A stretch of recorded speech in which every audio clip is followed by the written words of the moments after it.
Us heu tornat independentistes? És la pregunta que formulem avui, que ha generat molt de debat a la tertúlia i també a través dels canals de comunicació d'aquest programa, que molts espectadors s'han posat en contacte amb nosaltres, com és el cas del Vicenç de Calella, que diu que no volem aquesta Espanya que no ens accepta, però que caldria un debat intel·lectual sobre les possibilitats, les conseqüències i la conveniència de ser independents o no.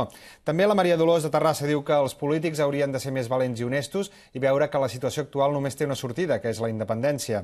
O la Montserrat de l'Esquirol i la Maria Lluïsa de Sant Feliu de Guíxols també sempre ho han estat d'independentistes i han cregut en una Catalunya justa i coherent com a país. O la Teresa de Riudellots de la Selva, que diu que Espanya ni viu ni deixa viure i si no ens volen, doncs que ens deixin, que haurien de ser tan independentistes com aquí.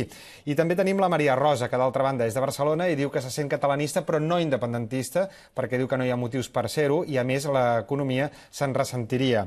Al Twitter hi ha el Marc, que creu que estan fent tornar independentistes molta gent. Ell no ho era, però després de la sentència de l'Estatut se n'hi va tornar. També hi ha la Mariona, que ho és des que va néixer, diu ella, però reconeix que hi ha qui podria tornar o fer tornar independentista a qualsevol. Al Facebook també va que bull i l'Eloi també ho ha estat sempre d'independentista. Molta gent li deia que no tenia sentit, però ara li donen la raó. Creu que sempre s'havia associat ser independentista en parlar català i menjar pa amb tomàquet, i ara aquesta realitat ha canviat.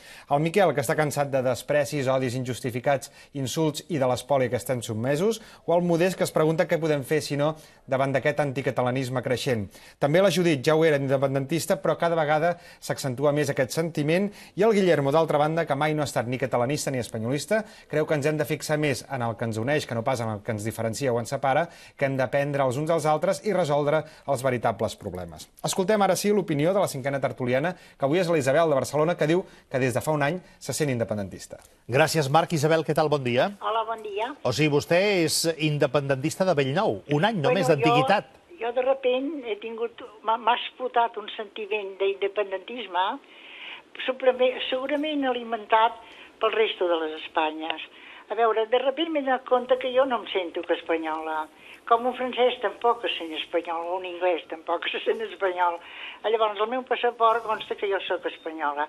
Per què els hi molesta tant, els hi sap greu, o no ho troben bé que Catalunya sigui un país independent del resto de les Espanyes? No ho entenc, i llavors crec que seria el moment de que la gent reflexionés, que té una lògica, que té un sentit comú, i crec que ho serà. Tardarem, però ho serà. És quasi una cosa que de més crec que quan ho siguem ens veuran amb bons ulls, ens entendrem molt bé, com s'entenen en els altres països. Tot això m'ha explotat molt tard, tinc 84 anys, en contra quasi de la majoria de les persones que em rodegen, que creu que no hi estan d'acord, però jo, abans d'anar-me'n d'aquest món, tinc ganes de poder-ho dir, que no és una cosa complicada, que és una cosa que té una lògica, que estem molt enquilossats, molt encarcarats amb unes idees que ja són història passada i decadent, i seria hora que obríssim una mica els ulls tots, que tampoc és tan terrible que Catalunya sigui independent. Isabel, com que diu que fa un any li va agafar com una mena d'atac... No, és com una explosió. Una explosió, perfecte, sí. Què va passar perquè, com Saulo, vostè també caigués del cavall? No, l'explosió ha anat vinguent, tampoc va ser d'un dia per l'altre, Vull dir, coses que escolto, comentaris que fan, i llavors noto que tots els que tenen una llengua diferent que nosaltres, dintre de la península, no els agrada que els catalans siguem catalans. Per què no? Perquè no, a mi m'agrada que els gallegos siguin gallecs i que els andalusos siguin andalusos.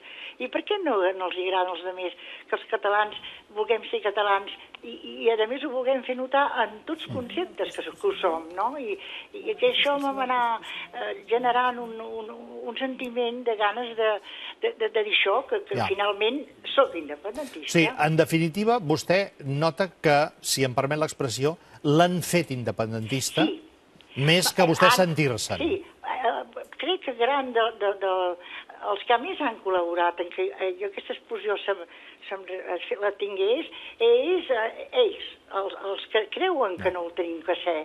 Això m'ha provocat una espècie de sentiment de rebeldia quasi, de dir, què carai, per què no? Isabel. Per què ho veieu tan malament? Penseu una mica, no és res dolent, al contrari, i a més és que ho serà, vull dir, d'això n'estic segura. Ara, els anys que passaran no ho sé, jo ja no ho veuré, però vés a saber.